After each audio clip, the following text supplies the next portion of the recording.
Buenas noches, mi nombre es Josefina García Álvarez, soy estudiante de la Universidad Virtual del Estado de Guanajuato, con matrícula 20003301.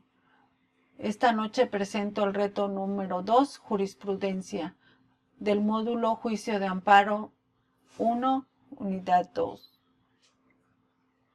de la licenciatura en Derecho. Mi asesor es el profesor Daniel Humberto Díaz Aguirre.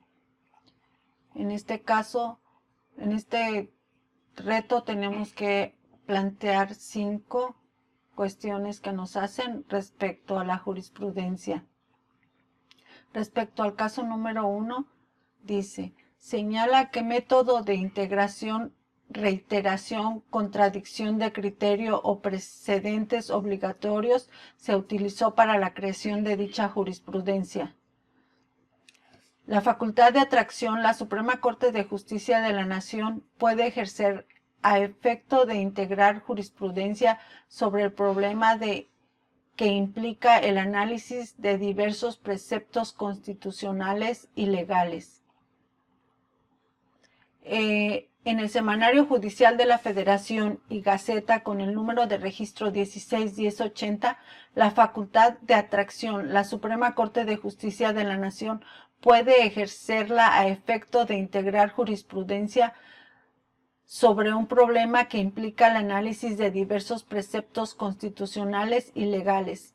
El tipo de integración utilizado es por reiteración, ya que la Ley de Amparo Reglamentaria de los artículos 103 y 107 de la Constitución Política de los Estados Unidos Mexicanos Federal, donde nos dice que la jurisprudencia por reiteración se establece por los tribunales colegiados de circuito, cuando sustenten por unanimidad un mismo criterio en 5 sentencias no interrumpidas. Por otra, en contrario, las cuestiones de hecho o de derecho que no sean necesarias para justificar la decisión no serán obligatorias.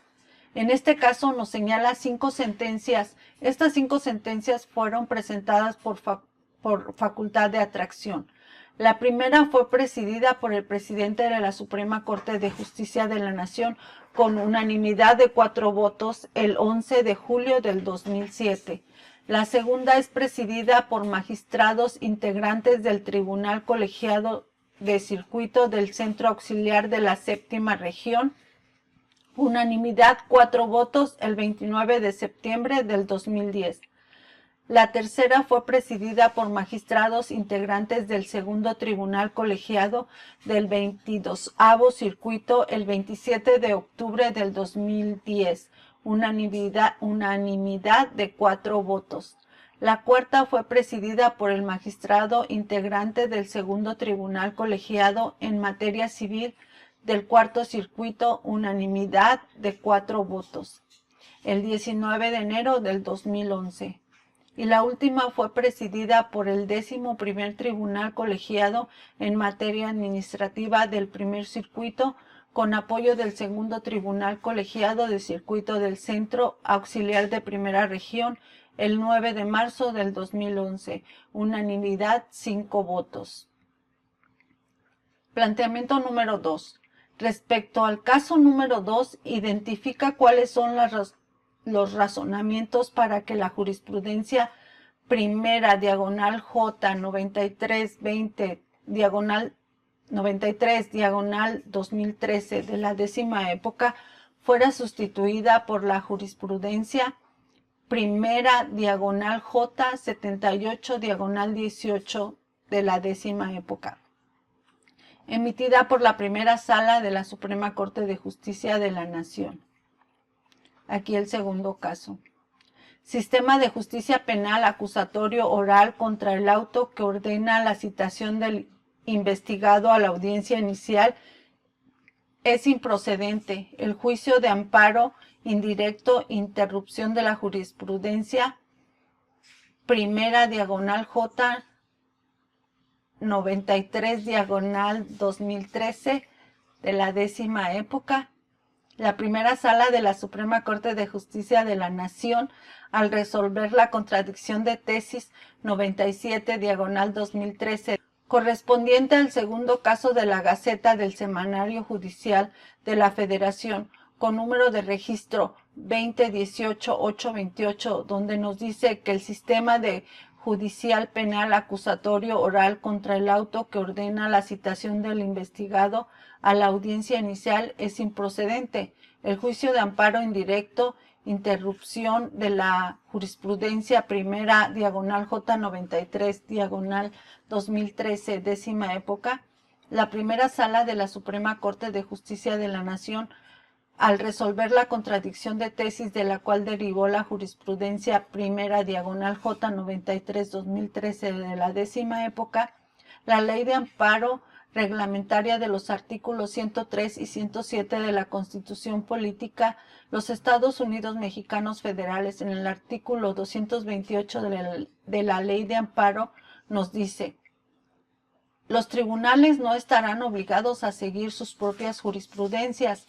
Sin embargo, para que puedan apartarse de ellas, deberán proporcionar argumentos suficientes que justifiquen en el cambio de criterio.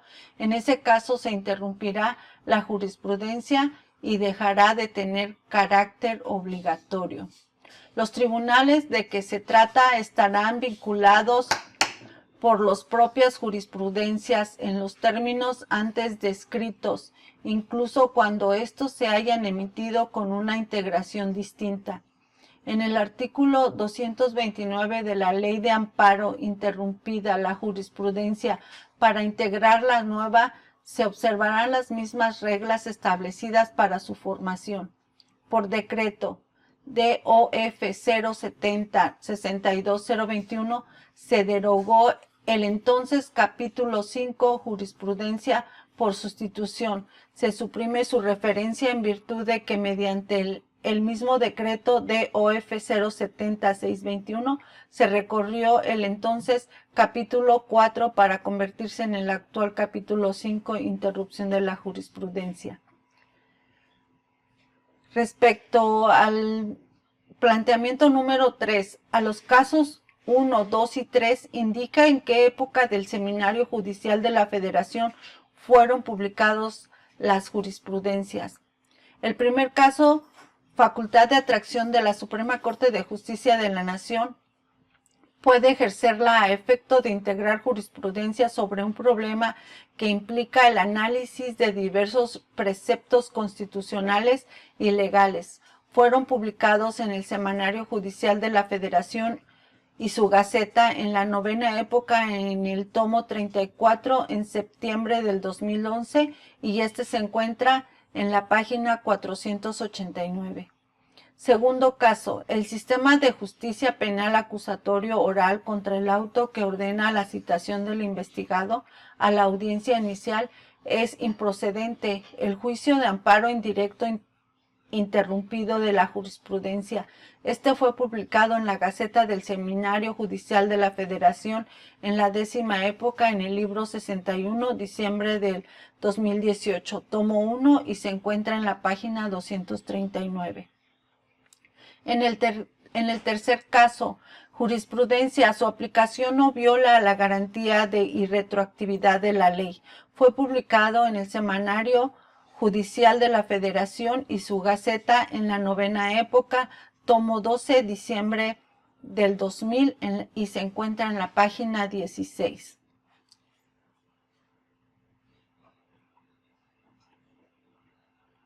En el planteamiento número 4. En el caso número 3, señala para qué autoridades es obligatoria la aplicación de una dicha jurisprudencia. Jurisprudencia, su aplicación no viola la garantía de irretroactividad a la ley. La Suprema Corte de Justicia de la Nación y los tribunales colegiados del circuito, al sentar jurisprudencia, no solo interpretan la ley y estudian los aspectos que el legislador no precisó, sino que integran a la norma los alcances que, sin estar contemplados claramente en ella, se producen en una determinada situación. Sin embargo, está confirmado o o integración judicial no constituye una norma jurídica de carácter general, aunque en ocasiones llene las lagunas de esta, fundándose para ello no en el árbitro del juez, sino en el espíritu de otras disposiciones legales. Nos dice en el artículo 217, la jurisprudencia que establezca la Suprema Corte de Justicia de la Nación, funcionando en pleno o en salas obligatorias para estas, tratándose de que decrete el pleno y además para los plenos de circuito, los tribunales colegiales y unitarios de circuito, los juzgados de distrito, tribunales militares y judiciales del orden común de los estados y del Distrito Federal y tribunales administrativos y del trabajo locales o federales, la jurisprudencia que establezcan los plenos de circuito es obligatoria para los tribunales colegiados y unitarios de circuito. Los juzgados de distrito, tribunales militares y judiciales del orden común de las entidades federativas y tribunales administrativos y del trabajo locales o federales que se ubiquen dentro del circuito correspondiente, la jurisprudencia que establezcan los tribunales colegiados del circuito es obligatoria para los órganos mencionados en el párrafo anterior, con excepción de los plenos del circuito y de los demás tribunales colegiados de circuito. La jurisprudencia en ningún caso tendrá efecto retroactivo en prejuicio de persona alguna. En el último planteamiento, que es el número 5, en el caso número 1, identifica si se cumple con el requisito establecido en el artículo 223 de la Ley de Amparo respecto a los votos que deben emitirse para su aprobación. La Ley de Amparo reglamentaria de los artículos 103 y 107 de la Constitución Política de los Estados Unidos Mexicanos Federales, artículo 223 de la Ley de Amparo, nos dice: las razones que justifiquen las condiciones contenidas en las sentencias que dicten las salas de Suprema Corte de Justicia de la Nación constituyen precedentes obligatorios para todas las autoridades judiciales de la Federación y de las entidades federativas cuando sean tomadas por mayor de 4 votos. Las cuestiones de hecho o derecho que no sean necesarias para justificar la decisión no serán obligatorias. Y para cerrar con la conclusión, la jurisprudencia es de gran importancia, ya que es la responsable de esclarecer el significado de las normas jurídicas.